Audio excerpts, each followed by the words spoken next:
Disa luftëra arrin të modifikojnë rrjedhën e ngjarjeve plotësisht. Një nga ato që ndryshoi më shumë realitetin ishte lufta e dytë botërore, një konflikt global që përshpejtoi në fronte të ndryshme shfaqjen e shpikjeve dhe pajisjeve të ideuara nga vendet e përfshira. Qeveria naziste, e njohur për krimet e saj të dokumentuara kundër miliona personave, mori pjesë gjithashtu në krijimin e projekteve teknike dhe mekanike që u përdorën fillimisht në fushën ushtarake dhe që më pas kaluan në pjesë të fushave shumë të ndryshme. Edhe pse disa nga këto zhvillime nuk sollën përmirësime direkte në jetën civile, disa prej tyre përfunduan duke u përdorur jashtë fushës së betejës. Por cilat ishin ato krijime të lindura në Rajhun e Tretë që ende përdoren ose që ndikuan në atë që ekziston sot?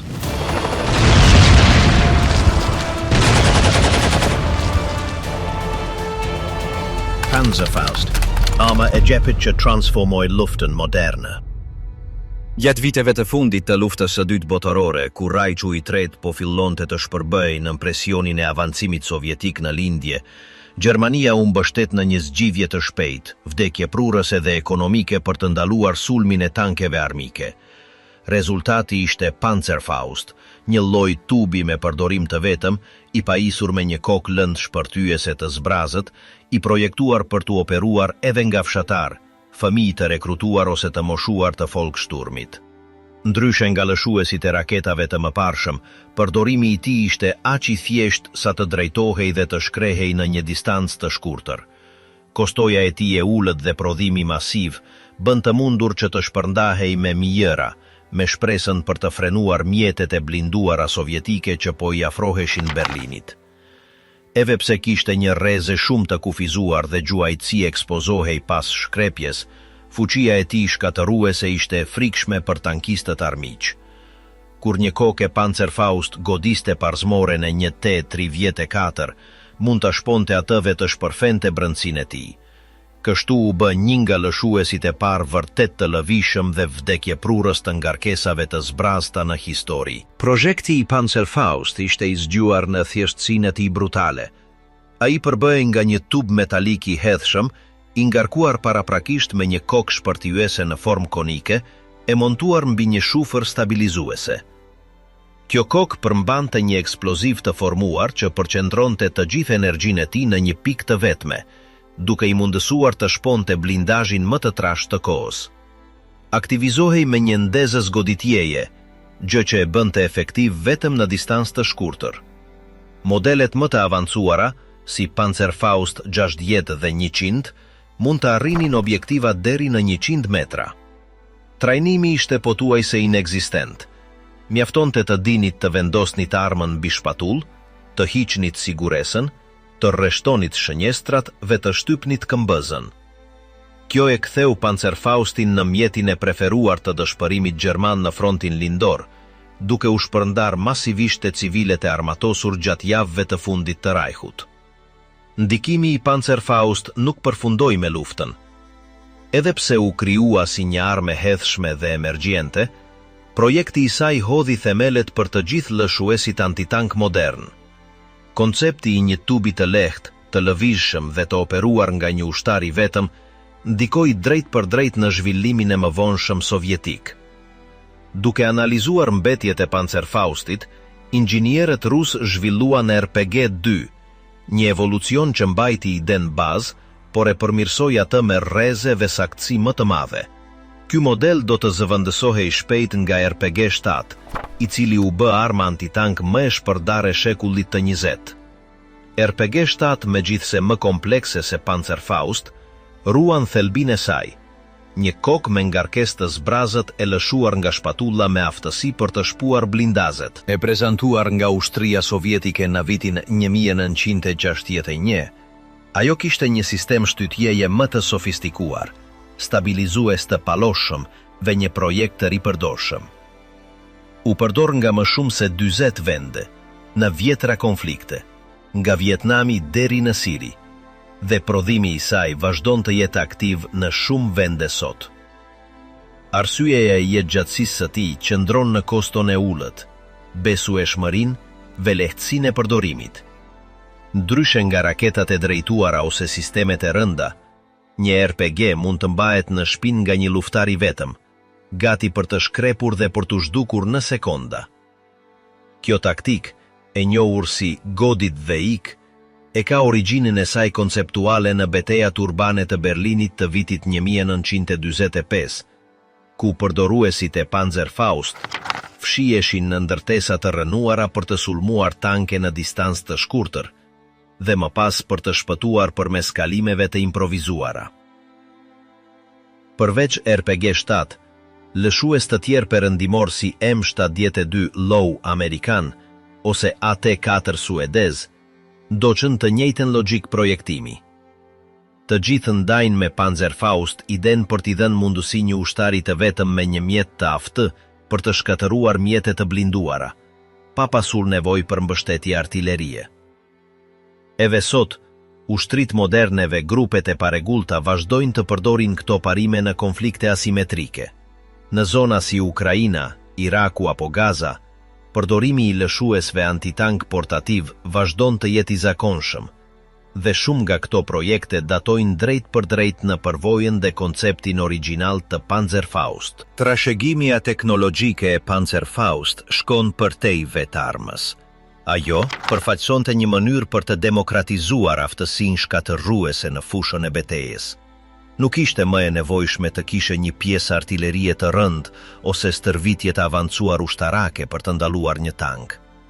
Teknologjia prapa ngarkesave të zbrazta, të cilat kanalizojnë energjinë shpërtyese në një rrym metali të shkrirë të aftë për të shpuar blindazhin, u rafinua dhe u përshtat në brezat e mëvonshëm të municioneve.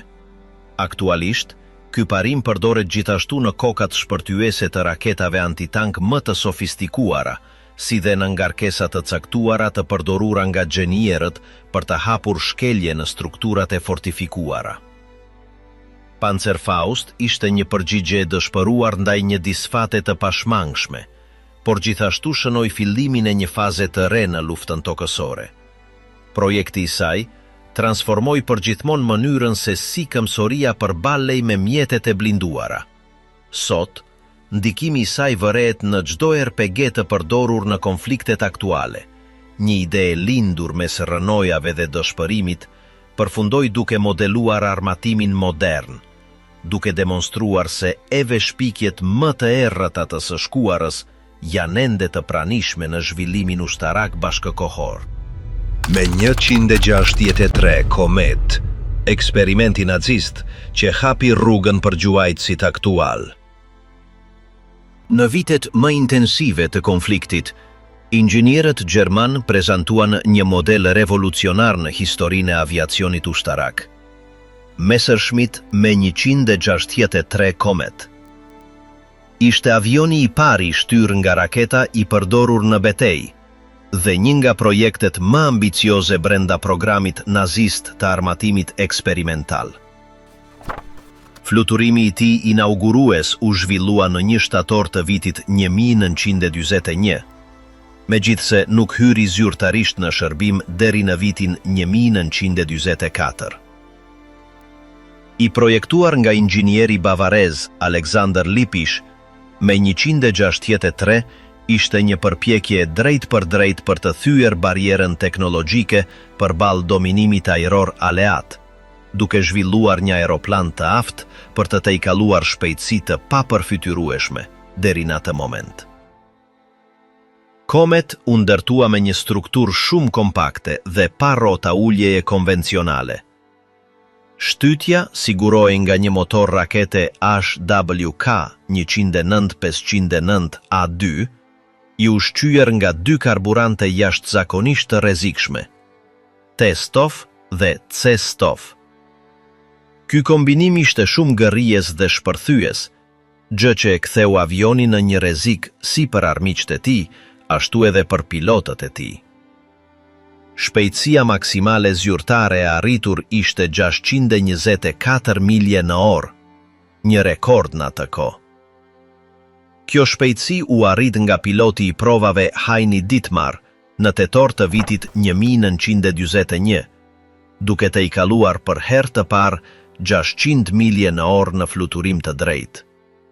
Më pas, jo zyrtarisht, ai do të kishte arritur madje 700 milje në orë në korik të vitit 1944. Avioni kishte një ekuipazh të vetëm dhe një konfiguracion armatimi të përqendruar në 2 topa, Rheinmetall Borsig Mk108 të 30 mm.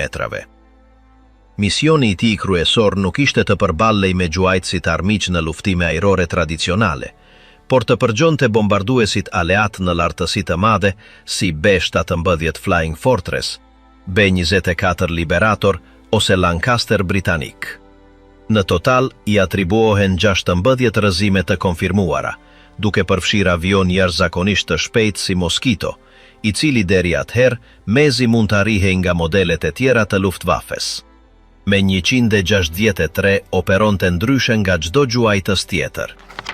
Ai tërhiqej nga një lloj karroce me rrota që shkëputej pas ngritjes.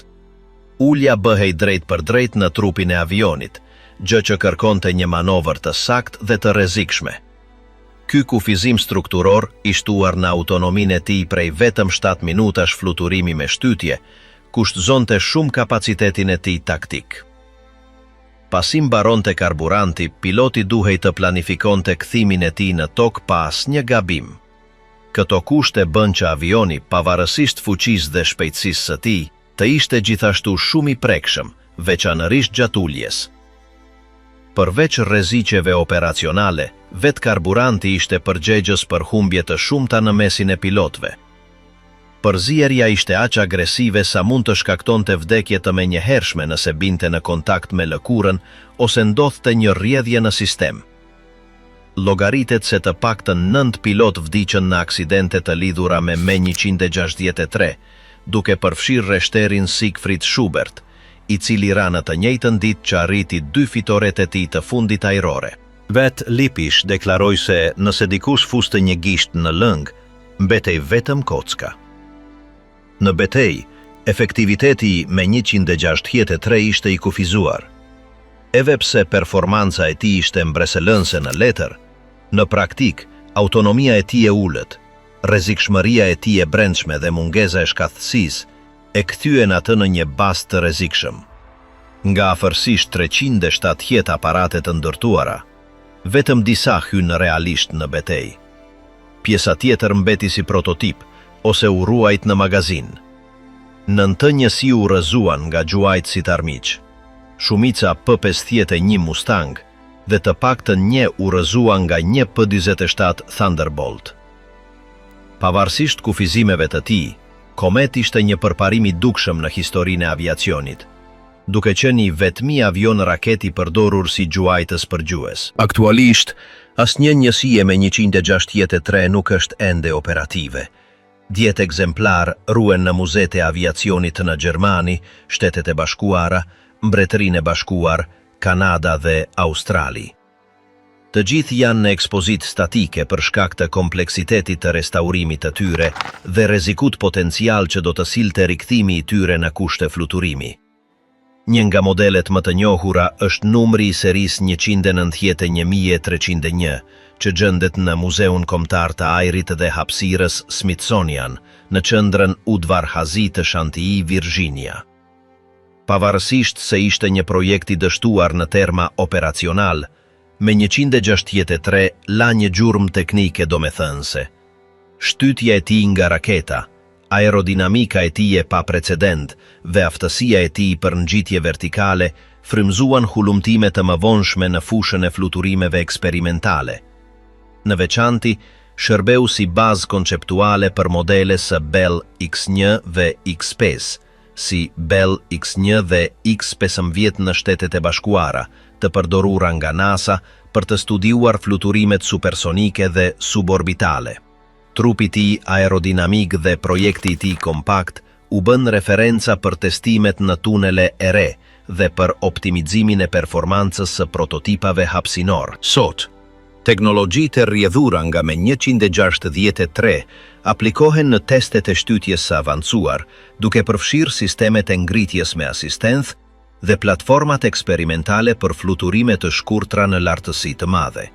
Edhe pse Comet nuk përmbushi funksionin e tij si një armë vendimtare në luftë, Ai kontribuoi në hapjen e rrugës drejt zhvillimit të mjeteve me shtytje hibride dhe raketave me ekuipazh. Historia e tij mbetet si një shembull ekstrem i asaj se si presioni i luftës mund të përshpejtojë inovacionin teknologjik, edhe nëse aplikimet e tij praktike nuk arrin të konsolidohen në fushën e betejës. Fanta në 1940, alternativa naziste që sot është një sukses global. Paqasje në përbërësitë e zakonshëm, fabrika gjermane e Coca-Cola mbeti pa opsione për të ruajtur recetën origjinale. Në vend që të ndalonte prodhimin, Max Keith, kërkoi zëvendësues lokal, lancoi një pije tjetër të projektuar për një treg ku gjithçka ishte e pakët. Rezultati ishte një përzierje bërë me hirë qumshti, mbetje mole dhe nëm produkte të tjera të tepërta frutash. Asgjë ngjashme me pijen e gazuar të ëmbël që njerëzit njohin sot. Kjo pije, e cila mori emrin Fanta nga një sugjerim i bazuar në fjalën gjermane fantazi, që do të thotë imagjinat, u kthie në një alternativë lokale ndaj Coca-Colas që nuk mund të importohej. Edhe pse lindi nga nevoja, përfundoi duke qenë populore mes konsumatorëve që përballeshin me mungesë ushqimesh dhe pijesh gjatë luftës. Në vitin 1943, u shitën rreth 3 milion kuti brenda vendit. Keith, në krye të Coca-Cola GmbH, organizoi një konkurs mes punonjësve për të emërtuar produktin e ri. Një shitës i quajtur Joe Knipp propozoi fjalën Fanta dhe ekipi e miratoi menjëherë. Produkti jo vetëm që shmangu mbylljen e fabrikave, por bëri të mundur ruajtjen e vendeve të punës dhe mbajtjen aktive të shpërndarjes në Gjermani në një nga momentet më të vështira të konfliktit. Shija origjinale nuk kishte lidhje me atë të Fantas aktuale me portokall. Përbërësitë e disponueshëm ndryshonin sipas kushteve të tregut të brendshëm, dhe çdo sasi mund të kishte një shije tjetër. Edhe pse bëhej përpjekje për të mbajtur një standard të caktuar, konsumatorët nuk e dinin me siguri çfarë shije do të kishte shishja tjetër. Ndonjëherë mbizotëronte shija e mollës, herë të tjera ishte më acidike, në varësi të përzierjes së përdorur. Pija përdorej gjithashtu si përbërës në ushqime. Duke qenë se sheqeri ishte i pakët, shumë njerëz e shtonin në supa dhe gjell për të shtuar ëmbëlsi. Qëllimi ishte të shfrytëzojë çdo burim shijeje, dhe Fanta u bë një zgjidhje praktike në një kontekst ku burimet ishin të kufizuara. Në të njëjtën kohë, qeveria naziste i shihte me sy të mirë këto lloj produktesh, sepse përkonin me politikën e saj të vetëmjaftueshmërisë dhe zvendësimit të importeve. Çdo gjë që tregonte se Gjermania mund të prodhonte brenda, kishte mbështetje zyrtare. Përveç Gjermanisë, edhe fabrikat të tjera të Coca-Colas në Europë përdorën markën. Në Holand, për shembull, u prodhua një version tjetër i bazuar në Manaferra Sauco. Ky variant lindi për të njëjtën arsye, mungesa e qasjes në shurupin origjinal dhe nevoja për të vazhduar prodhimin e diçkaje që mund të shitej lokalisht. Kur mbaroi lufta, selja qendrore e Coca-Colas rifitoi kontrollin e objekteve të saj në Evropë, përfshirë ato gjermane. Keith dorëzoi të gjitha dokumentet që kishte ruajtur gjatë konfliktit dhe me këtë tregoi se qëllimi i tij kishte qenë të mbronte markën dhe të shmangte kalimin e saj në duart shtetërore.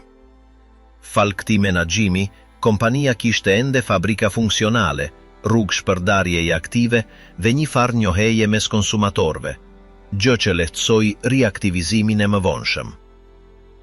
Prodhimi i Fanta u ndërpre në vitin 1949, por ideja nuk u zhduk. Në vitin 1955, një fabrik shishesh në Napoli, Itali, lancoi një version të ri me shije portokalli, duke përdorur fruta nga rajoni. Kjo pije, me ngjyrë të ndritshme dhe shije agrume, ishte baza e asaj që sot njihet si Fanta portokalli.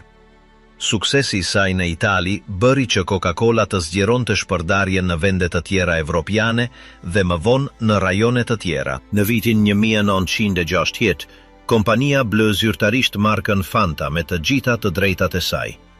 Ky vendim ishte strategjik, pasi përveç frytëzimit të njohjes që kishte fituar, lejonte të ofronte një produkt ndryshe nga ai kryesor në një kohë kur Pepsi po fillonte të rritej.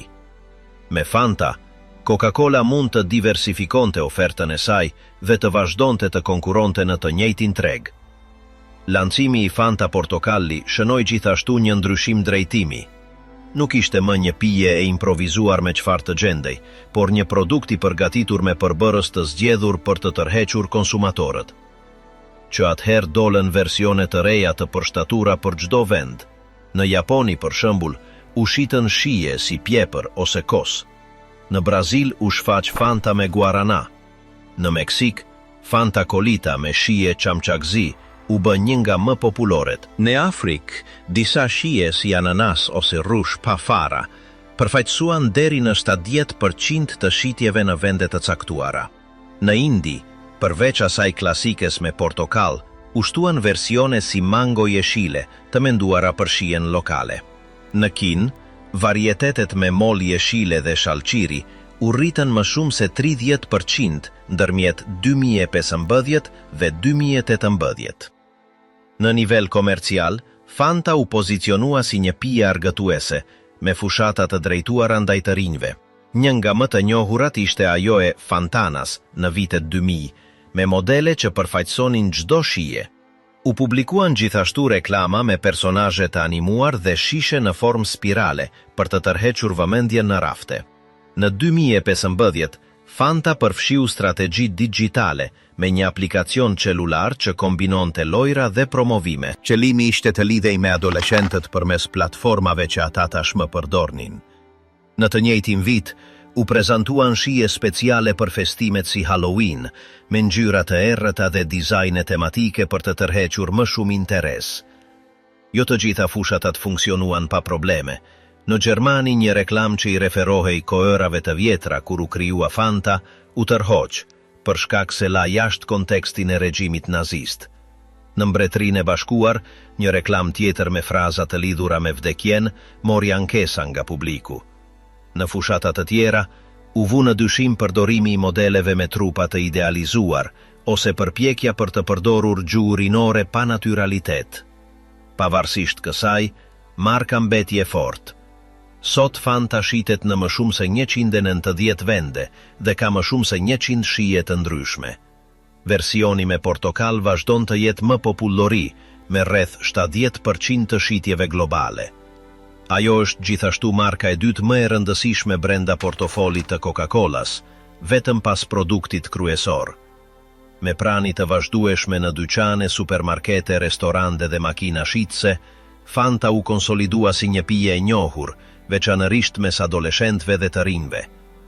Shishja e saj me dizajn të lakuar, e prezantuar në 2017, u krijua për të kujtuar mënyrën se si shtrydhet një frut dhe ndihmoi që produkti të spikaste në pikat e shitjes. Raketa që hapi epokën e raketave dhe udhëtimeve hapësinore. Trashëgimia e vidishit nazist. Në mes të garës së armatimeve ndërmjet fuqive evropiane, inxhinierët gjerman po zhvillonin një armë që nuk ngjasonte me asgjë të mëparshme. Vit dyshi, raketa e parë balistike me rreze të gjatë. Projekti i saj synonte të mbulonte distanca të mëdha dhe të sulmonte pa paralajmërim. Projekti filloi në vitin 1936 në një bazë kërkimore bregdetare të vendosur në Peenemünde, në veri të vendit.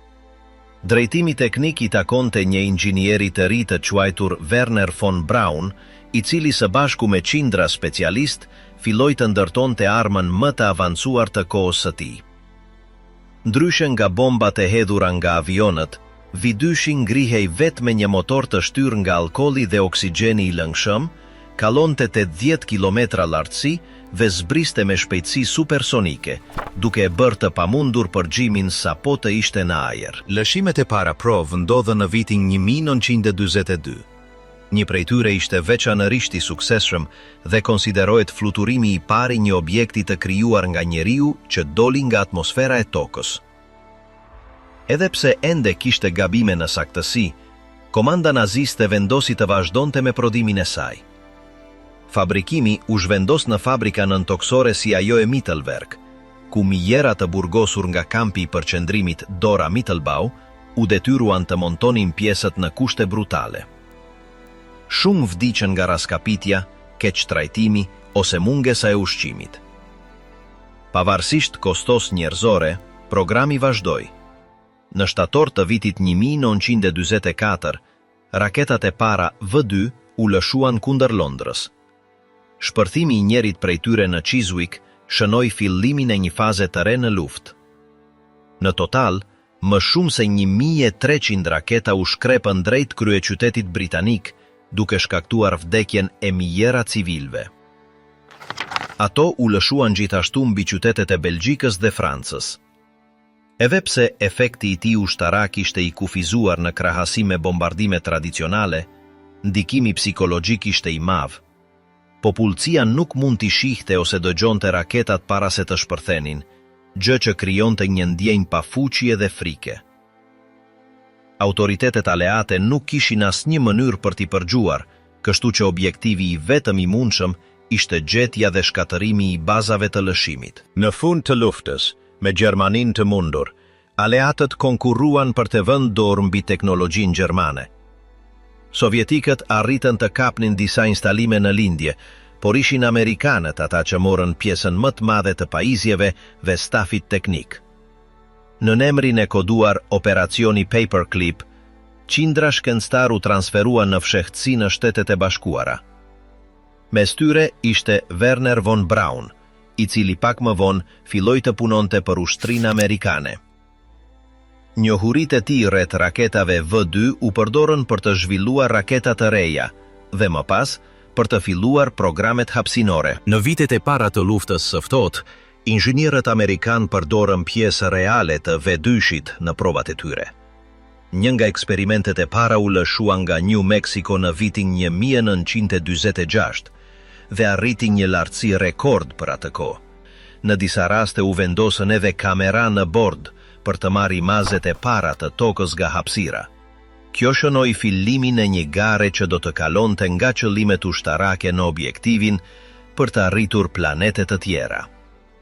Në të njëjtën kohë në Bashkimin Sovjetik, inxhinierët gjithashtu filluan të krijonin raketat e tyre, duke marrë si referencë projektin gjerman. Edhe pse versionet u përshtatën dhe u përmirësuan, shumë nga parimet bazë vinin nga I njëjti burim. Me kalimin e kohës, njohuritë e zhvilluara për V2-shin shërbyen si bazë për raketa më komplekse, si ato me rreze të gjatë që do të mbanin koka bërthamore. Në rastin e Shteteve të Bashkuara, Redstone, një nga raketat e para operative, rrjedh drejt për drejt nga V2-shi dhe u përdor për të lëshuar satelitët e parë dhe astronautët e parë. Vet von Braun u bë një figurë qendrore e programit hapësinor të NASA-s, duke drejtuar zhvillimin e raketës Saturn V, e cila do të lejonte të çonte njeriun në hënë në vitin 1969. Ajo që filloi si një armë lufte, përfundoi duke qenë pjesë thelbësore e pushtimit të hapësirës. Pavarësisht kohës së kaluar, trashëgjimia e V2-shit është ende e pranishme në teknologjinë moderne. Bazat matematikore dhe fizike për navigimin me raketa, motorët me djegjie të lëngshme dhe struktura e përgjithshme e raketave mbeten të ngjashme me ato të ideuara nga inxhinierët nazist. Edhe pse versionet aktuale janë më të sigurta dhe të sakta, shumë nga idetë qendrore janë ende në fuqi. Trajektoret balistike, shtytja dhe sistemet e drejtimit evoluan nga eksperimentet e para të Peenemündes. Ekziston gjithashtu një dimension etik që nuk është zhdukur. Përdorimi I punës së detyruar dhe lidhja e drejt për drejt e shkencës me krimet e luftës kanë qenë objekt debati për dekada. Disa nga shkencëtarët e përfshirë në program u gjykuan në Nuremberg, por të tjerë u integruan në projekte shtetërore pa u përballur me pasoja. Historia e V2-shit jo vetëm që la gjurmë në teknologji, por gjithashtu tregoi se si përparimet shkencore mund të lindin në kontekste të dhunës ekstreme. Sot, disa muze ruajnë ekzemplar të këtyre raketave, si një kujtesë ndikimit dhe origjines së tyre. V2-shi nuk ishte një eksperiment I thjesht, ishte një pikë theze në historinë e luftës dhe të shkencës. Ajo që e bëri atë të ndryshëm nuk ishte vetëm aftësia e tij shkatëruese, por ndikimi I tij në gjithçka që erdhi më pas. nga raketat ndërkontinentale, deri te anijet që eksplorojnë planetet të tjera. Rruga filloi me atë raket të lëshuar për herë të parë nga një platformë në Bregdetin Gjerman. Projekti i saj, përdorimi dhe trashëgjimia janë ende të gjalla në çdo lëshim modern, edhe pse origjina e tyre daton në një epokë errësire. Pervitin, pilula e ushtarit që ndryshoi luftën dhe botën. Një pilule vogël e bardhë filloi të qarkullonte mes ushtarëve gjerman me një premtim të qartë. T'i mbante zgjuar për ditë me radhë, të fshinte lodhjen dhe t'i bënte të ecnin përpara pa u ndalur. Ajo quhej Pervitin, dhe megjithse pamja e saj ishte e padëmshme, fshihte një fuqi kimike që do të ndryshonte mënyrën e luftimit. Përbërësi i saj kryesor ishte metamfetamina, një substancë që ndikonte drejt për drejt në sistemin nervor, duke rritur përqendrimin, duke shtypur lodhjen dhe duke eliminuar nevojën për të fjetur. Në vitet e para të konfliktit ajo u shpërnda në sasi të mëdha mes antarëve të Wehrmacht, sidomos në fushata si pushtimi i Polonisë dhe sulmi rrufe kundër Francës, kur qëllimi ishte t'i mbaheshin trupat në marshim pa pushim. Shpërdarja e saj nuk ishte e fshehtë dhe as e kufizuar në ushtri. Ajo shitej në farmaci, me reklama të drejtuara gjithashtu ndaj studentëve ose anvizave, dhe paketimi sugjeronte se mjaftonte një dozë për t'u përballur me ditën me energji. Por, në duart e ushtrisë funksiononte si një armë e padukshme. U lejonte ushtarëve të ecnin pa u ndalur, të qëndronin për ditë pune më shumë se 40 orë, të luftonin pa hezitim dhe të vepronin pa frenim edhe në situata ekstreme. Gjatë fushatës perëndimore, u dokumentuan në raste të shumta të njësive të tëra që përparuan pa fjetur për 3 ditë rresht, të shtyra vetëm nga dozat e rregullta të kësaj substance. Shkrimtari Heinrich Böll, i cili shërbeu si ushtar, shkroi në letrat e tij personale se me disa tableta Pervitin ishte mundur të kaloheshin ditë të pafundme dhe i kërkonte familjes së tij t'i dërgonin më shumë. Por krahas kësaj avantazhi të dukshëm, u shfaqën efekte anësore serioze, halucinacione, paranoj, reagjime agresive, varësi fizike dhe mendore. Disa ushtar filluan të shfaqnin sjellje të çrregullta, të tjerë kolapsuan pas ekspozimeve të gjata, dhe madje u regjistruan vetvrasje. Ndërsa mjekët ushtarak filluan të vërejnë efektet anësore, Komanda shëndetësore e ushtrisë rekomandoi kufizimin e përdorimit të saj, duke kërkuar recet mjeku për ta blerë, megjithse praktika e shpërndarjes mes trupave vazhdoi në mënyrë jo formale. Pas luftës, përdorimi i Pervitin nuk u zhduk plotësisht. Në Gjermani, prodhimi i tij vazhdoi për vite me radhë, dhe vetëm në vitin 1988 u tërhoq zyrtarisht nga tregu farmaceutik. Megjithatë, formula e tij tashmë kishte kapërcyer mjedisin ushtarak. Trupat të vendeve të tjera gjithashtu eksploruan përdorimin e stimuluesve të ngjashëm, si ushtarët amerikan në luftën e Vietnamit. Por ishte jashtë fushës mjekësore dhe luftarake ku kjo substancë evoluoi drejt diçkaje shumë më të rrezikshme. Në laborator klandestin, struktura e saj u kopjua dhe u transformua në atë që sot njihet si crystal meth, një drogë shumë e varur me efekte shkatërruese në mendje dhe trup. Trashëgjimia e Pervitin mund të gjurmohet drejt për drejt në këto versione moderne. Edhe pse kontekstet kanë ndryshuar, efektet qendrore mbeten të njëjta: energji artificiale, humbje gjumi, eufori intensive, e ndjekur nga një kolaps fizik dhe psikologjik. Sot, disa variante të prejardhura nga metamfetamina përdoren ende në mjekësi në rregullore të rrepta, veçanërisht në trajtimet për çrregullime si deficiti i vëmendjes ose narkolepsia, por pjesa më e madhe e përdorimit të saj lidhet me prodhimin dhe konsumin e paligjishëm. Pasojat janë të dukshme në rajonet ku crystal meth ka shkaktuar kriza shëndetësore, rritje të krimit dhe përkeqësim social. Në shumë raste, konsumatorët qëndrojnë zgjuar për ditë të tëra, zhvillojnë sjellje paranojak, humbasin peshë në mënyrë të përshpejtuar dhe pësojnë dëme të paktyeshme në shëndetin e tyre menzor.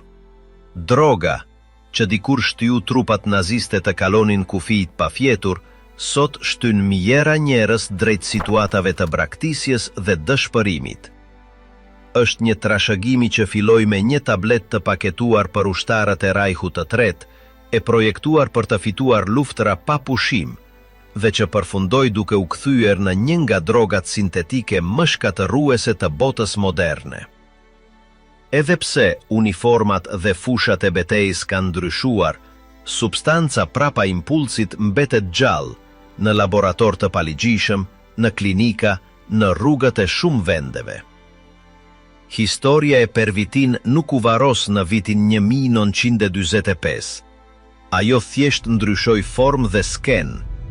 Motore për Luftwaffe, makina për botën, transformimi total i BMW-së. BMW bën një pjesë themelore e aparatit ushtarak nazist.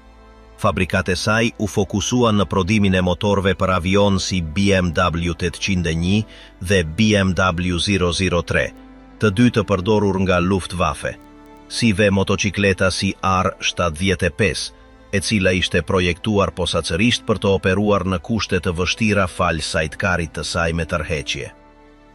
Ndërsa lufta përparonte, kompania u integrua gjithnjë më shumë në sistemin ekonomik të Rajhut të Tretë, duke përshtatur të gjithë prodhimin e saj me nevojat luftarake të regjimit. Kërkesa në rritje për pajisje ushtarake çoi BMW të varej nga përdorimi sistematik i punës së detyruar, duke përfshirë punëtor të huaj të deportuar dhe të burgosur të kampeve të përqendrimit si Dachau. Këta operator u nënshtruan kushteve ekstreme, ditëve të raskapitura, kequsgjyerjes dhe abuzimeve të vazhdueshme brenda vetë objekteve industriale. Libri i porositur nga vetë kompania vite më vonë dokumentoi se si integrimi i saj në ekonominë e luftës nuk ishte pasiv por aktiv, duke kërkuar kontrata shtetërore dhe duke zgjeruar infrastrukturën e saj për t'i shërbyer më mirë objektivave të regjimit. Fabrikate BMW-se u konsideruan installime strategjike, prandaj ato u bën gjithashtu objektiv i sulmeve ajrore, duke u dëmtuar rënd drejt fundit të konfliktit. Me humbjen e Gjermanisë në vitin 1945, kompania mbeti plotësisht e shkatëruar. Instalimet e saj të zëna ose të shkatëruara, reputacioni i saj fundosur dhe aftësia e saj e prodhimit të motorizuar e ndaluar nga fuqit aleate. Gjatë viteve të para të pasluftës, BMW u detyrua të mbijetonte duke prodhuar vegla shtëpiake si tenxhere, bicikleta dhe produkte të tjera të vogla që nuk lidheshin me industrinë e automobilave.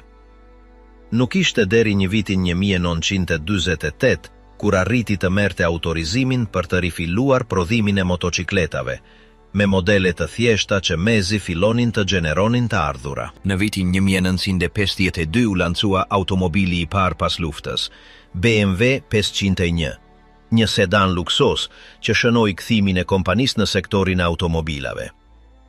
Megjithatë, këto modele ishin të shtrenjta dhe performanca e tyre në shitje ishte e kufizuar. Gjatë asaj dekade, BMW kaloi një krizë të thellë që kulmoi në vitin 1959, kur ishte pranë thithjes nga rivali i saj, Daimler-Benz. Situata ndryshoi papritur fal ndërhyrjes së familjes Kant, e cila bleu një pjesëmarrje vendimtare në kompani dhe injektoi kapital për ta shpëtuar atë. Ky grup familjar, pasuria e të cilit ishte konsoliduar gjithashtu gjatë epokës naziste, u bë aksioneri kryesor dhe hodhi bazat për rilindjen e biznesit të BMW-s. Që nga i moment, filloi një faze transformimit total. Në vitet 60 u prezantua linja e njohur si Neue Klasse, një seri automjetesh kompakte dhe sportive që kombinonin dizajn elegant, inxhinieri të mirë dhe çmime konkurruese. Këto modele shënuan fillimin e identitetit të ri të markës, shumë më të përqendruar në performancë dhe estetik sesa në volumin e prodhimit. Reputacioni u rrit me shpejtësi dhe në dekadën e 1970 u lancuan serit 3, 5, 6 dhe 7, të cilat edhe sot përbëjnë shtyllën kurrizore të katalogut të BMW-s. Paralelisht, marka krijoi gjithashtu një divizion të dedikuar ekskluzivisht për makinat sportive me performancë të lartë, të njohur si BMW M. Automjeti i saj i parë ishte M1, një super sportiv i lancuar në vitin 1978 që ndihmoi në konsolidimin e imazhit të BMW-s si prodhuesi makinave të fuqishme dhe të sofistikuara. Gjatë dekadave në vijim, BMW u transformua në një konglomerat industrial me prani globale. Ajo bleu marka si Mini dhe Rolls-Royce, zgjeroi prodhimin e saj në vende si Kina, Brazili, Meksika, Afrika e Jugut, Shtetet e Bashkuara dhe India, dhe diversifikoi ofertën e saj duke përfshirë nga makinat kompakte deri te SUV-t luksoz dhe sportivët elektrik. Në 2013, hyri zyrtarisht në epokën e lëvishmërisë elektrike me lancimin e BMW i3, një model urban plotësisht elektrik, i ndjekur nga hibridi sportivitet, i cili kombinonte teknologjinë futuriste me dizajnin inovativ. Këto iniciativa e pozicionuan BMW-n si një markë pioniere në elektrifikim dhe qëndrueshmëri brenda tregut premium. Aktualisht BMW prodhon më shumë se 2 milione gjysmë automjete në vit dhe regjistron të ardhura që të i kalojnë 150 miliardë euro. Linjat e saj të prodhimit përfshin jo vetëm makina me djegie dhe elektrike, por edhe teknologji të avancuara të automatizimit, lidhshmërisë dhe drejtimit autonom. Katalogu i saj përfshin modele emblematike që vazhdojnë të rinovohen, si dhe inovacione në inteligjencën artificiale të aplikuar në përvojën e drejtimit. Sot, BMW renditet ndër markat e automobilave më me ndikim në botë. Ajo sponsorizon ngjarje sportive të nivelit të lartë, merr pjesë në iniciativa kulturore globale dhe mban një identitet vizual të njohur në të gjitha tregjet. Prania e saj shkon përtej asaj komerciale dhe shtrihet në fushën simbolike, si ikon e luksit modern, efikasitetit teknik dhe dizajnit gjerman. Pavarësisht origjinës së saj të lidhur me makinerinë e luftës naziste, ajo ka arritur të pozicionohet në dekadat e fundit si një referencë industriale që kombinon traditën, inovacionin dhe adaptueshmërinë. Evoluimi i BMW-s nga fillimet e saj në prodhimin e motorëve të aviacionit deri në vendin e saj aktual në majën e tregut global të automobilave, tregon se si një kompani mund të transformohet plotësisht me kalimin e kohës pa humbur thelbin e saj teknologjik dhe as aftësinë e saj për ripërtëritje. MP-DZ Mitralës i lehte që ndryshoi luftimin urban dhe la trashëgimi në amët moderne. Në mes të luftës, MP-20 u kthie në mitralozin e lehtë më të zakonshëm mes ushtarëve gjerman. Struktura e tij u projektua për të qenë funksionale, e lehtë dhe e thjeshtë për t'u prodhuar. Ndryshe nga shumë armë bashkohore, ky model ndërtohej kryesisht me pjesë të stampuara dhe materiale plastike të qëndrueshme, gjë që lehtësonte prodhimin e tij në sasi të mëdha, pikërisht atë që kërkonte përpjekja luftarake e regjimit. Ai u shpërndahej kryesisht shefave të skuadrave, ushtarëve të transportuar nga ajri dhe operatorëve të tankeve. Megjithse me avancimin e konfliktit, filloi të shpërndahej më gjerësisht mes njësive të luftimeve direkte. Historia e MP-20 fion me parartësinë e tij, MP-38, i cili nga ana tjetër bazoi në prototipe si MP-36. Ai u zhvillua në vitin 1938 nga Heinrich Vollmer, pas një kërkese nga ushtria gjermane, e cila kërkonte një armë të re, kompakte dhe automatike për luftime në distancë të shkurtër. MP-20 përmirësoi projektin e mëparshëm duke thjeshtuar prodhimin. Braktisi komponentët e përpunuar mekanikisht në favor të çelikut të stampuar dhe e reduktoi përdorimin e drurit në minimum. Gjithashtu u prezantua një kundrabok metalike e paloshme, një risi që lejonte zvoglimin e madhësisë së armës kur nuk ishte në përdorim, duke lehtësuar transportin e saj pa sakrifikuar saktësinë gjatë shkrepjes. Në total u prodhuan më shumë se 1 milion njësi ndërmjet vitit 1940 dhe vitit 1945. Mitralozi i lehtë përdorte fishek 9 mm parabellum dhe karikator me 32 plumba. Edhe pse ishte plotësisht automatik, ritmi i tij i ulët i shkrepjes lejonte kontrollimin e lehtë të shtënave.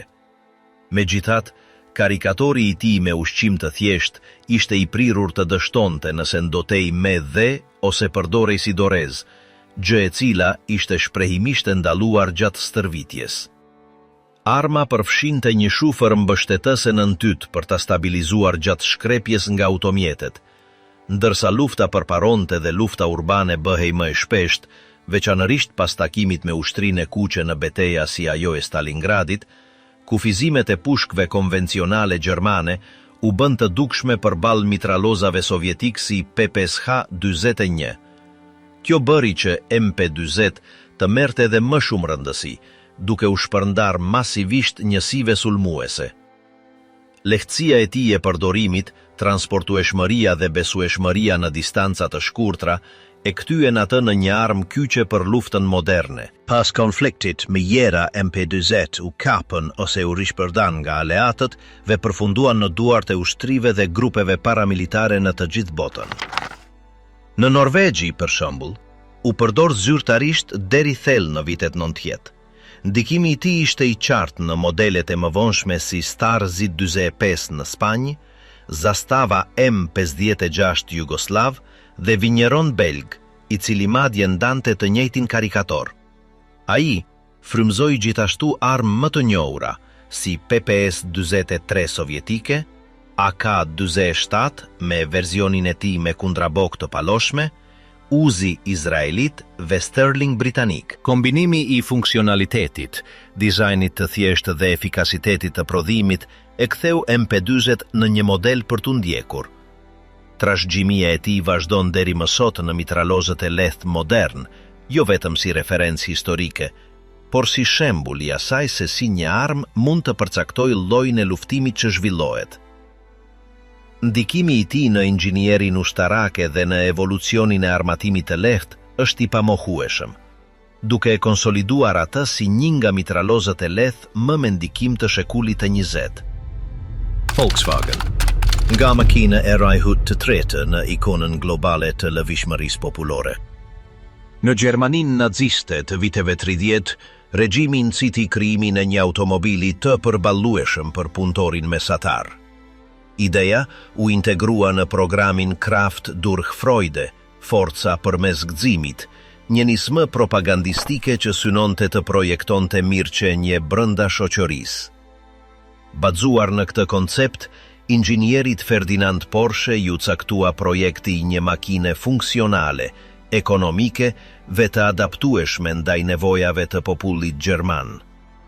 Rezultati ishte një automjet kompakt me linja të rumbullakosura, me motor pas të ftohur me ajër dhe mirëmbajtje të thjeshtë, i cili u quajt KDF Wagen. Një fabrik industriale u ndërtua posaçërisht për prodhimin e tij në një qytet të ri të krijuar me atë qëllim.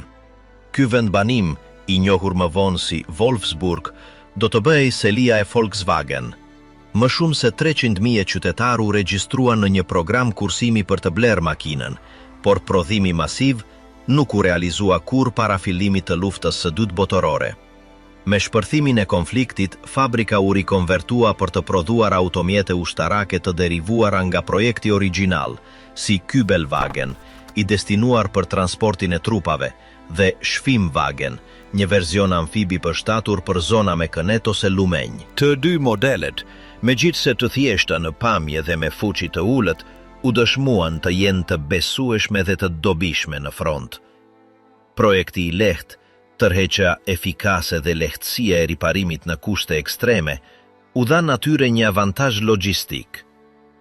Këto automjete u përdorën gjerësisht në fushatat në Poloni, Francë, Afrikën e Veriut dhe frontin lindor. Përveç kësaj, u prodhuan verzione speciale si Kommandeurswagen, një variant i përmirësuar me tërheqje integrale dhe modifikime për përdorim nga oficerët. Gjatë konfliktit, më shumë se 50.000 Kübelwagen dhe më shumë se 50.000 Schwimmwagen dolën nga linjat e montimit. Zgjerimi i prodhimit solli me vete përdorimin sistematik të punës së detyruar. Në ambiente punonin civil të deportuar nga Evropa lindore, të burgosur sovjetik dhe hebren të nxjerrë nga kampet e përqendrimit. Kushtet ishin jashtëzakonisht të rënda, me orare raskapitëse, mungesë ushqimi dhe abuzime të vazhdueshme.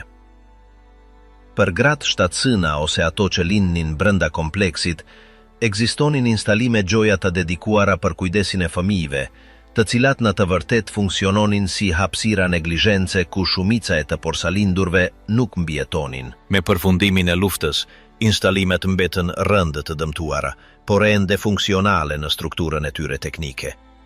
Wolfsburg mbeti në zonën e pushtimit britanik. Në vend që të cmontonin fabrikën, ushtria britanike në udhëheqjen e inxhinierit Ivan Hirst vendosi të riaktivizonte prodhimin. Modeli origjinal u modifikua minimalisht dhe u riemërua si Volkswagen, makina e popullit. Edhe pse fillimisht u prodhua për të mbuluar nevojat logjistike të forcave aleate, shpejt u kthye në një mjet kyç për popullsinë gjermane në proces rindërtimi. Provimi ishte i kufizuar në fillim për shkak të mungesës së çelikut, energjisë dhe pjesëve. Megjithatë, me mbështetjen e britanikëve, fabrika arriti të stabilizonte operacionin e saj. U rivendosën zinxhirët e furnizimit, u trajnuan mekanikët dhe u krijuar një rrjet shërbimi. Në vitin 1947, filloi eksportimi i automjetit në vende evropiane, dhe brenda pak vitesh, Volkswagen fitoi terren në tregje si Holanda, Belgjika dhe Zvicra. Në vitet në vijim, Escarabajo, Breshka, siç do të njihej për formën e tij dalluese, u konsolidua si një nga automjetet më populore të shekullit të 20.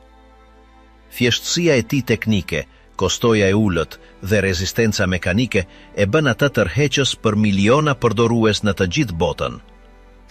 Në Amerikën Latine, veçanërisht në Meksik, u kthie në një simbol të jetës urbane. Në Shtetet e Bashkuara u adoptua nga të rinjt në kërkim të alternativave ndaj modelit konvencional të automobilave. Në Gjermani, ai përfaqësoi qëndrueshmërinë e një industrie që arriti të shpik veten pas kolapsit të Rajhut të Tretë. Edhe pse origjina e tij është thellësisht e lidhur me aparatin propagandistik dhe ushtarak nazist, Escarabajo arriti të shkëputet nga kjo barë historike përmes përdorimit të tij masiv civil. Transformimi i tij nga automjet ideologjik në mjet lëvishmërie globale është dëshmi se si një objekt mund të rimarrë kuptim plotësisht përmes kohës, nevojës dhe pranimit popullor.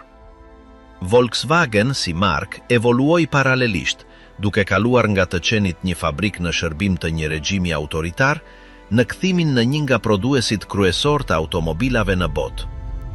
Adidas dhe Puma. Rivaliteti i lindur në luftën e dytë botërore që vazhdon të dominonte sportin. Në fshatin e vogël bavarez Herzogenaurach, dy vëllezër gjetën një mënyrë për të rishpikur veten përmes këpucëve sportive. Adolf Dassler, i njohur si Adi, filloi të prodhonte këpucën në kuzhinën e nënës së tij, duke përdorur mbetje lëkure dhe uniforma të rekuperuara nga fushat e betejës, për të bërë këpucë të lekta të destinuara për vrapuesit. Vëllai i tij më i madh, Rudolf, i cili kishte punuar si polic, ju bashkua në vitin 1924 dhe së bashku themeluan Gebrüder Dassler Schuhfabrik. Talenti i Adit për të inovuar në dizajn dhe aftësia e Rudit për shitje e transformuan atë nizmë të vogël në një biznes në zgjerim. Modelet e tyre të para të atleteve me thumba të përmirësuara tërhoqën vëmendjen e trajnerëve dhe atletëve gjerman, duke arritur një prodhim prej qindra mijëra palesh në vit në dekadën e 1930. Hapi i madh erdhi në vitin 1936, gjatë lojrave olimpike të Berlinit. Adi Dassler udhtoi me një valigshe me këpucë dhe bindi vrapuesin amerikan Jesse Owens të përdorte një pall atlete të tij. Owens fitoi 4 medalje të arta, duke sfiduar ideologjinë racore të regjimit nazist. Edhe pse ndikimi ishte i madh, vëllezërit Dassler ishin të lidhur me sistemin politik gjerman. Në vitin 1932 ishin antarësuar në Partinë Nacional Socialiste dhe fabrika e tyre përfundoi duke u integruar në ekonominë e luftës. Kur filloi lufta e dytë botërore, kompania u transformua në furnizues ushtarak. Në fillim vazhduan të prodhonin këpucë, por rreth vitit 1943, fabrika u detyrua të prodhonte armë antitank portative, të njohura si Panzerfaust.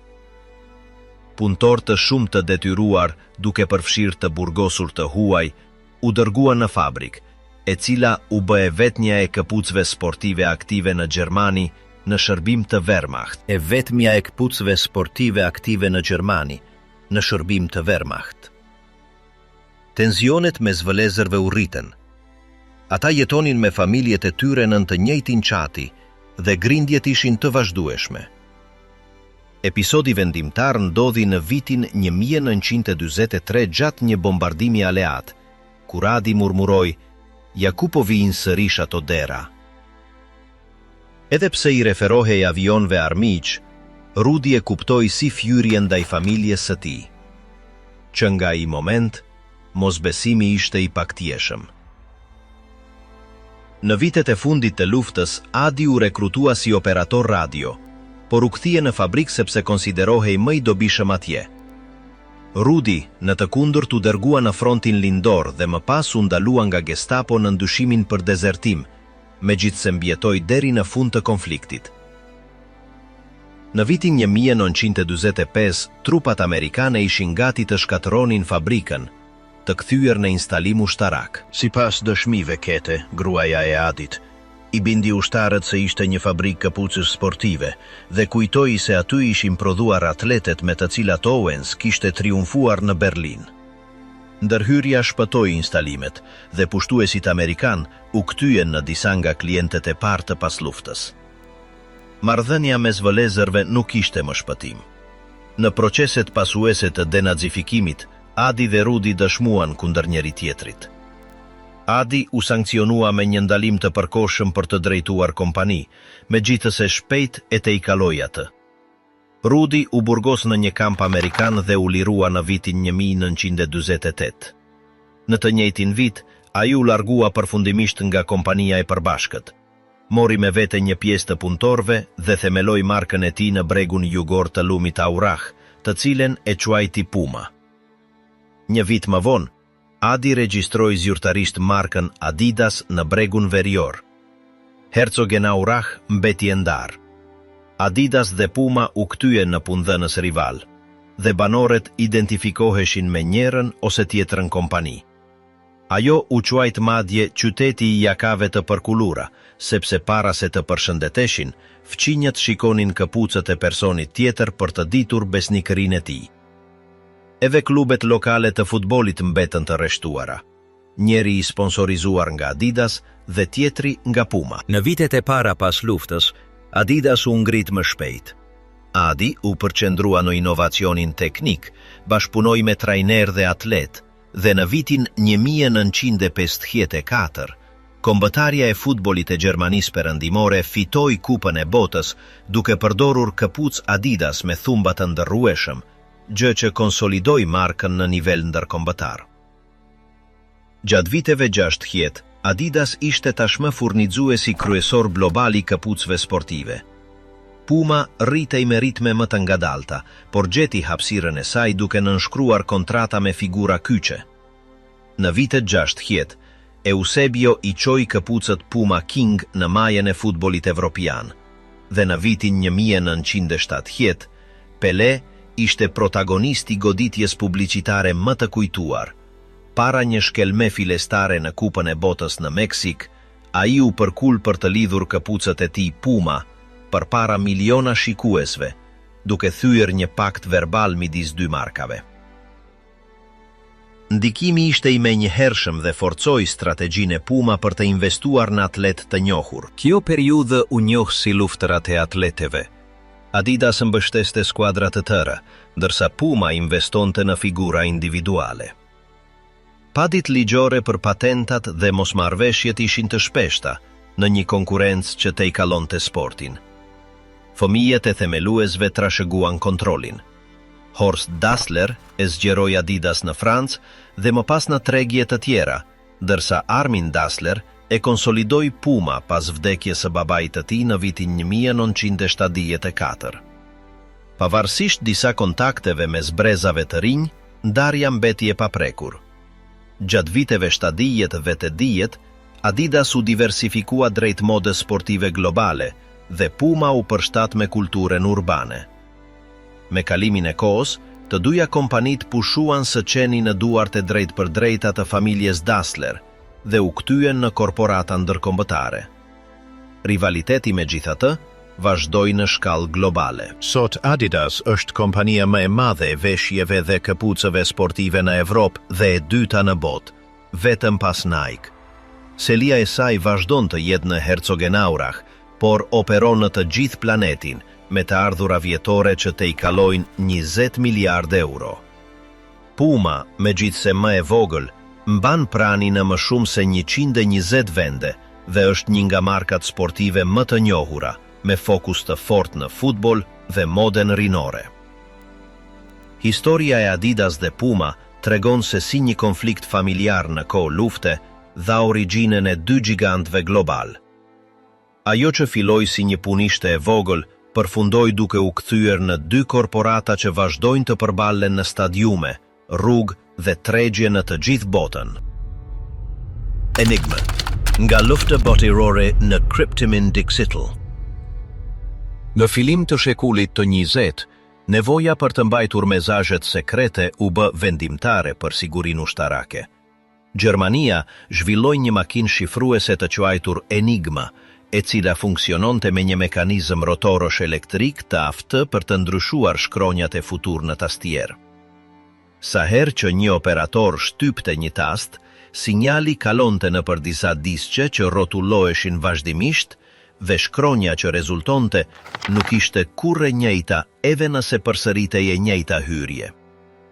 Ky sistem gjeneronte një numër pothuajse të pakufizuar kombinimesh, gjë që e bënte jashtëzakonisht të vështirë deshifrimin e mesazheve, pa pasur një makinë tjetër të konfiguruar në mënyrë identike. Modeli bazi Enigma kishte 3 rotore që rrotulloheshin me çdo shtypje.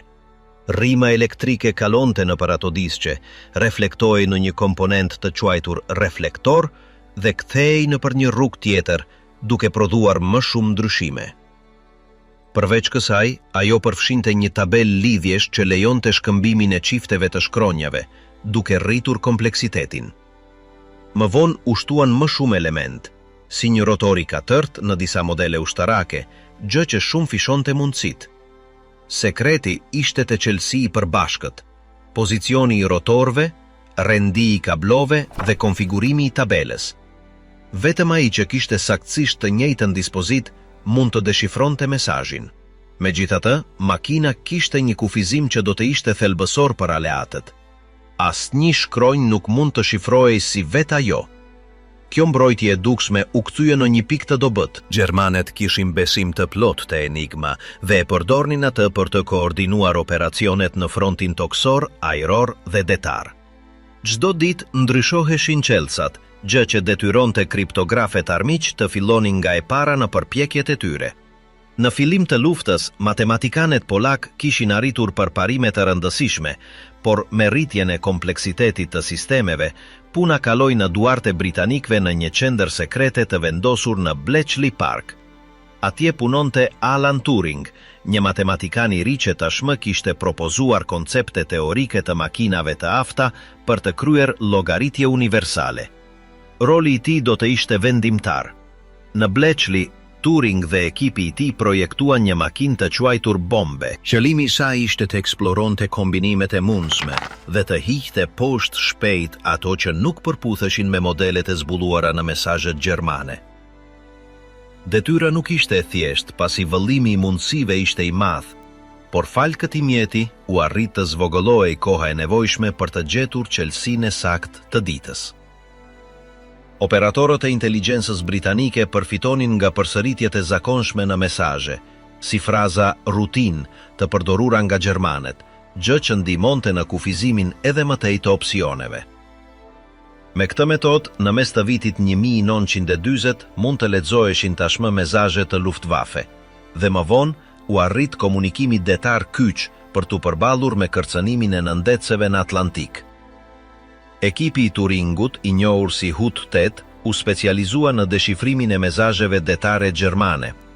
Puna ishte thelbësore, sepse konvojet aleate që kalonin oqeanin pësonin sulme të vazhdueshme nga U-boatët. Raportet e marrëlejuan devigjimin e rrugëve dhe zvoglimin e humbjeve. Pati një periudhë në vitin 1942, kur gjermanet zbatuan përmirësime dhe sistemi u bë i palecueshëm për disa muaj, por me kapje të reja materialesh dhe përsosje të teknikave, aleatët rimoren avantazhin.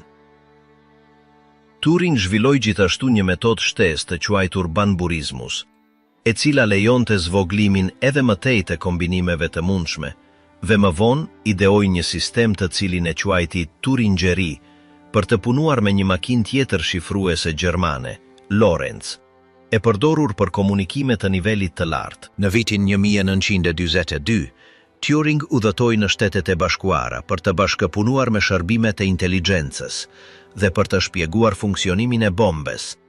Përveç njohjes së përparimeve amerikane në sistemet e komunikimit të kriptuar, në kthim në Angli ai vazhdoi të punonte dhe krijoi një pajisje eksperimentale të transmetimit të zërit të kriptuar, të cilën e quajti Delilah, megjithse nuk arriti të përdorej në shkallë të gjerë. Për kontributin e tij në përpjekjet luftarake, ai u emërua oficeri perandorisë britanike në vitin 1945. Deshifrimi i Enigma nuk bazohej vetëm në makina. Interpretimi njerëzor i modeleve, disiplina e ekipeve dhe analiza e gabimeve të bëra nga vetë operatorët gjerman ishin po aq të rëndësishme. Shumë herë mesazhet përfshinin fraza standarde ose përshëndetje të parashikueshme, gjë që lejonte kriptografët të merrnin pika fillimi. Fakti që asnjë shkronjë nuk kodohej si vetë ajo, gjithashtu lehtësonte hedhjen poshtë të konfigurimeve të pamundura. Kështu, kombinimi i dështimeve njerëzore, dobësive teknike dhe këmbënguljes matematikore lejoi që aleatët ta kthenin Enigman nga një fortese pa shkelur në një sistem të prekshëm. Ndikimi i kësaj pune ishte i madh. Vlerësohet se aftësia për të lecuar mesazhet gjermane shkurtoi luftën me disa vite dhe shpëtoi jetë të panumërta. Në Atlantik, deshifrimi i urdhrave për nëndecet rezultoi thelbësor për të siguruar furnizimin e Britanisë së Madhe. Në frontet toksore dhe ajrore, informacioni i marrë lejoi parashikimin e lëvizjeve dhe planifikimin e operacioneve me saktësi më të madhe. Suksesi ishte aq i madh sa që sekreti u mbajt për dekada pas luftës. Vetëm në vitet 70 ju zbulua publikut madhësia e asaj që u arrit në Bletchley Park. Por trashëgimja e Enigma nuk përfundoi në vitin 1945. Përpjekjet e Turingut dhe kolegëve të tij hodhën bazat e informatikës moderne. Makina bombe, megjithse e projektuar për një qëllim konkret, përfaqësonte një hap drejt konceptit të kompjuterizimit automatik. Pak më vonë u shfaq Colossus, e konsideruar si kompjuteri i parë digital i programueshëm, i përdorur për të deshifruar Lorenz. Këto përvoja treguan se makinat mund të kryenin llogaritje me shpejtësi të pamundura për njeriu dhe hapën rrugën drejt epokës së kompjuterëve. Enigma la gjithashtu një trashëgimi në kriptografi. Parimi themelor ishte transformimi i një mesazhi të qartë në një tjetër të pakuptueshëm përmes një çelësi të përbashkët. Kjo ide njihet sot si shifrim simetrik. Dy palë zotërojnë të njëjtin çelës dhe e përdorin atë për të koduar dhe dekoduar informacionin. Problemi është se nëse një palë tretë e merr atë çelës, i gjithë sistemi komprometohet. Prandaj dekada më vonë u zhvilluan metoda të reja. Një prej tyre ishte protokolli i Diffie-Hellman, i cili lejon dy persona të gjenerojnë një çelës të përbashkët pa pasur nevojë ta transmetojnë atë drejt për drejt, madje edhe në kanale të pasigurta. Ky përparim hapi rrugën drejt kriptografisë asimetrike, ku çdo përdorues menaxhon një çelës privat dhe një tjetër publik. gjë që shton një nivel më të lartë sigurie. Aplikimet aktuale të këtyre ideve janë të gjera, nga transaksionet bankare online deri te mezazhet e menjëhershme në telefona. Shumica e sistemeve të komunikimit përdorin algoritme shifrimi të bazuara në parimet që dollën nga studimi i Enigma. Kur dikush dërgon një mezazh, ai shndërrohet në një tekst të paleksueshëm për çdo që e përgjon, përveç marrësit që posedon çelësin e saktë. Kështu mbrohen të dhënat e ndjeshme në një botë digjitale, ku kërcënimet janë të vazhdueshme. Me kalimin e kohës, u vendosën standarde si DES në dekadën e 1970 dhe më pas AES në 2001, të cilat ndjekin të njëjtën logjik të transformimit të mezazheve me çelësa, por me struktura matematikore më komplekse dhe më rezistente ndaj aftësisë llogaritëse të kompjuterëve modern. Madje edhe ardhja e kompjuterizimit kuantik ka nxitur zhvillimin e sistemeve të përgatitura për t'i rezistuar përpjekjeve të deshifrimit me atë teknologji. Megjithatë, të gjitha këto përparime kanë rënjen në të njëjtën ide që shtyu inxhinierët gjerman të krijonin Enigma dhe aleatët të thyenin sekretin e saj. Nevoja për të mbrojtur informacionin në kohë lufte dhe paqeje. Makina Enigma, e projektuar për të garantuar epërsinë ushtarake të Gjermanisë, përfundoi duke qenë katalizatori i një revolucioni teknologjik. Ajo që filloi si një tastiere lidhur me rotor elektrik, evoluoi në teori matematikore, kompjuter elektronik dhe protokolle digjitale që sot mbajnë sigurinë e informacionit në të gjithë planetin.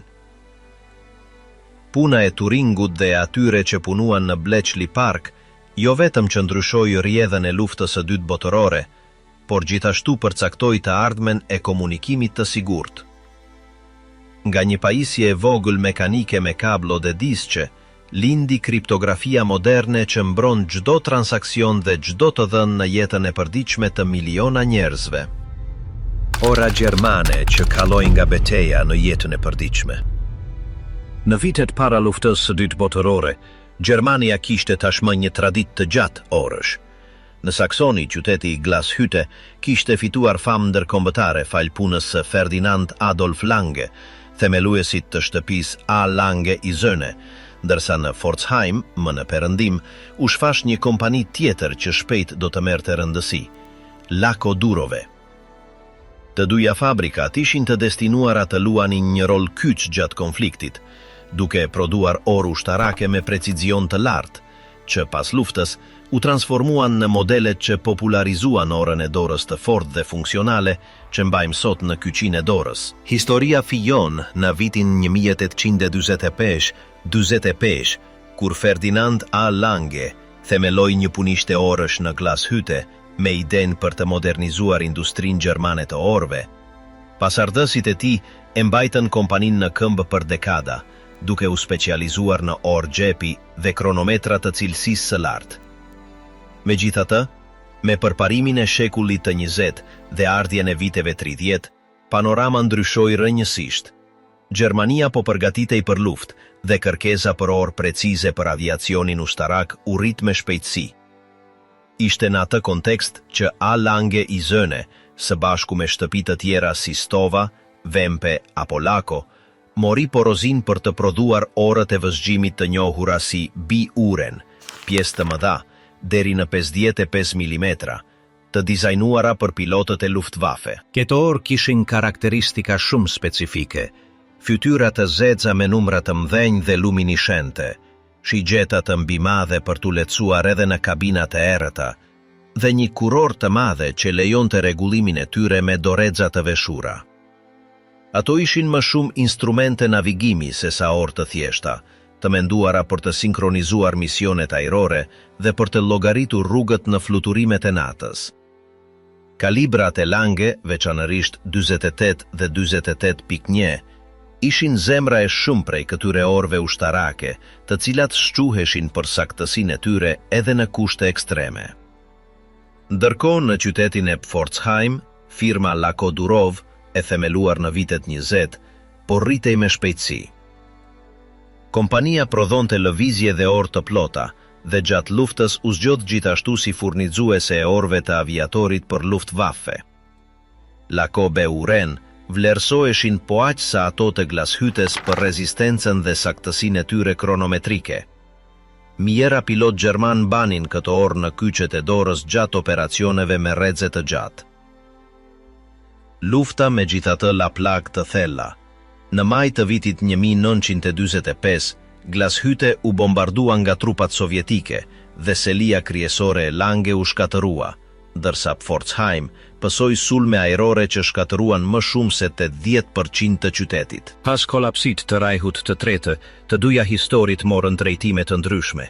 Në lindje, A Lange i Zëne u nacionalizua në administrimin sovjetik dhe emri i saj u zhduk nga tregu për dekada, duke u thithur në një ndërmarrje shtetërore. Vetëm pas ribashkimit gjerman, në vitin 1990, Walter Lange, stërnipi i themeluesit, mundi të rifondoj kompanin dhe ta kthej atë në hartën e orëmbajtjes luksoze botërore. Në të kundërt, në perëndim, Lako durove mbijetoi falë rindërtimit të mbështetur nga plani Marshall. Gjatë viteve pesditjet, arriti të prodhonte deri në 80.000 lëvizje në muaj dhe u bë një nga fabrikat më të rëndësishme në Gjermani. Ajo magje i novoj me duromat, kalibrin e saj të para automatik, dhe në vitin 1960 e një prezantoi orën e parë elektrike gjermane që funksiononte në mënyrë të qëndrueshme. Edhe pse të dyja kompanit përjetuan kriza, shitje dhe ndryshime pronësie, ato lanë një trashëgimi të qëndrueshme. Ora e dorës ushtarake rezistente ndaj ujit, e madhe dhe me saktësi të lartë, e cila u bë standard për ushtarët në fillim dhe më pas për popullatën civile. Gjatë konfliktit, Wehrmacht kishte shpërdar masivisht orë të pajisjes mes oficerëve dhe trupave, gjë që popularizoi përdorimin e orës së dorës në vend të asaj të xhepit. Pas luftës, ky zakon u përhap me shpejtësi në të gjithë Evropën dhe më gjerë. Dizenjot e Beuren, me fytyrat e tyre të mëdha dhe estetikën funksionale, frymzuan breza prodhuesish.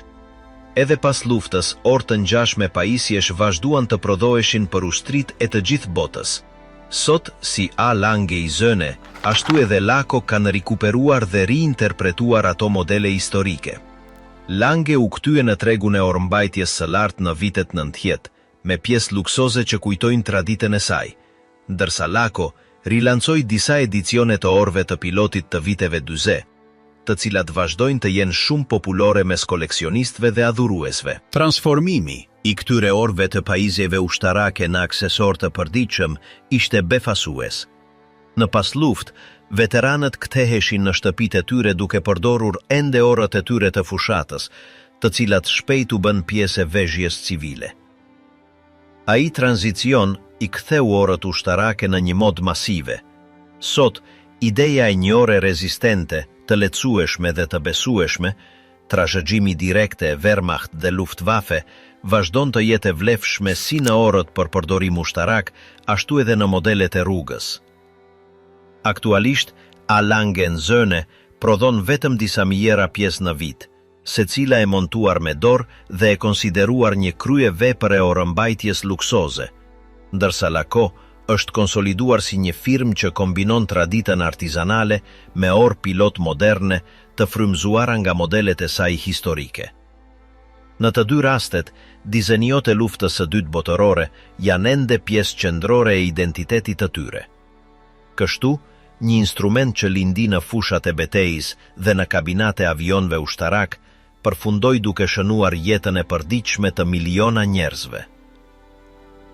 Orët e dorës ushtarake gjermane, jo vetëm që matën kohën në mes të luftës, por shënuan edhe ritmin e pas luftës dhe të jetës moderne.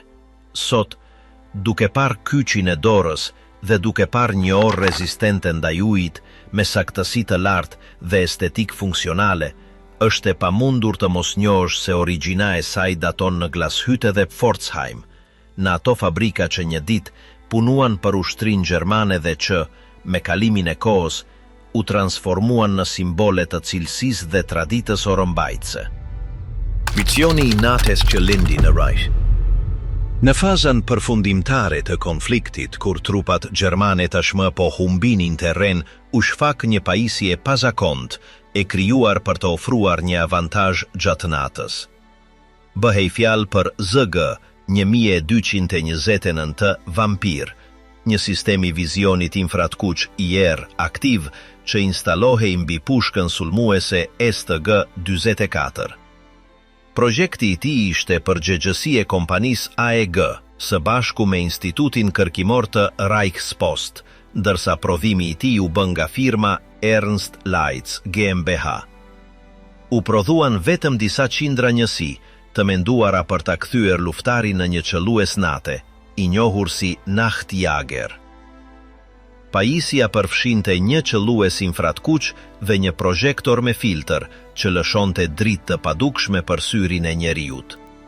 E gjithë kjo furnizohej nga një bateri prej rreth 30 kilogramësh që luftari duhej të mbante në një parzmore fushore, e shoqëruar nga një bateri tjetër më e vogël që ndodhej në një kuti maske kundër gaz dhe shërbente për të aktivizuar konvertuesin e imazhit. Pesha dhe brishtësia e sistemit e bënin atë të papërshtatshëm në operacionet e shpejta, megjithse arrinte qëllimin e tij, të ofronte një imazh të qartë në muzg. Mund të dallonte një person në lëvizje deri në 70 metra largësi, gjë që përbënte një inovacion të paparë në atë kohë. Provat e para në terren me pushkë të pajisura me vampir dokumentohen në muajt e parë të vitit 1945, kur Reichu tashmë po përballej me humbjen. Disa rrëfime përmendin eksperimente të mëpashme në frontin lindor, rreth vitit 1944, me snajper që përdornin pajisje të ngjashme, megjithse provat më të forta I vendosin vendosjet e para, pikërisht në javët e fundit të konfliktit. Disa veteran pohuan se kishin par pushk me fener që nuk shkëlqenin, një detaj që përkon me karakteristikat e aparatit. Flitet gjithashtu për përpjekje për ta përshtatur atë në mitraloz, MG34 dhe MG42. Megjithse distanca e kufizuar e zbulimit e bënte atë pak praktik në atë lloj arme. ZG-1229 nuk zbulonte nxehtësinë e trupit, por reflektimin e dritës infratkuqe të emetuar nga fokusimi I tij, gjë që kufizonte dobinë e tij, por vendosi një precedent. Edhe pse jeta e tij operacionale ishte e shkurtër dhe nuk arriti të përgjithësohej, ai hapi rrugën e një teknologjie që do të bëhej pjesë thelbësore e pajisjeve ushtarake dhe civile në të gjithë botën. Me përfundimin e konfliktit, fuqitë aleate studiuan prototipet dhe morën si bazë parimet e tyre për të zhvilluar breza të rinj të vizionit të natës. Gjatë luftës së Vietnamit, u shfaqën pajisjet e para autonome që nuk kërkonin më emetues infratkuq të jashtëm, por që zmadhonin dritën e ambientit. Ato pajisje të njohura si të gjeneratës së parë ishin më kompakte dhe më praktike. Në dekadat në vijim, evoluimi ishte I vazhdueshëm. U kalua në sisteme të intensifikimit të imazhit, më pas në kamera termike dhe, më në fund, në sensor digital të aftë për të punuar si ditën ashtu edhe natën. Ndryshimi I madh erdhi me inkorporimin e teknologjive CMOS dhe CCD, të ngjashme me ato që përdorin kamerat fotografike, të cilat ulën kostot dhe përmirësuan qëndrueshmërinë. Sot, vizioni I natës nuk është më ekskluzivitet I ushtrive, përdoret në organet e sigurisë, patrullat kufitare, operacionet e shpëtimit, dhe gjithashtu në fusha civile, si gjuetia, ekskurzionet ose mbikëqyrje shtëpiake. Kamerat e sigurisë përfshin vizion infratkuq si një funksion standard. Në zonat rurale, gjahtarët dhe rojet e pyjeve përdorin qellues termik për të ndjekur kafshët në errësirë pa pasur nevojë të përdorin fenere. Modelet më të fundit përfshin gjithashtu funksione të avancuara, regjistrim me definicion të lartë, transmetim pa tel, zbulim automatik të lëvizjes dhe integrim me programe të realitetit të shtuar. Ekzistojnë kaska me qellues digital që lidhen me telefona celular dhe që çdo person mund t'i blejë në internet, diçka e pa imagjinueshme kur vampir peshonte 10 kilogram dhe ishte një privilegji një grushti ushtarësh.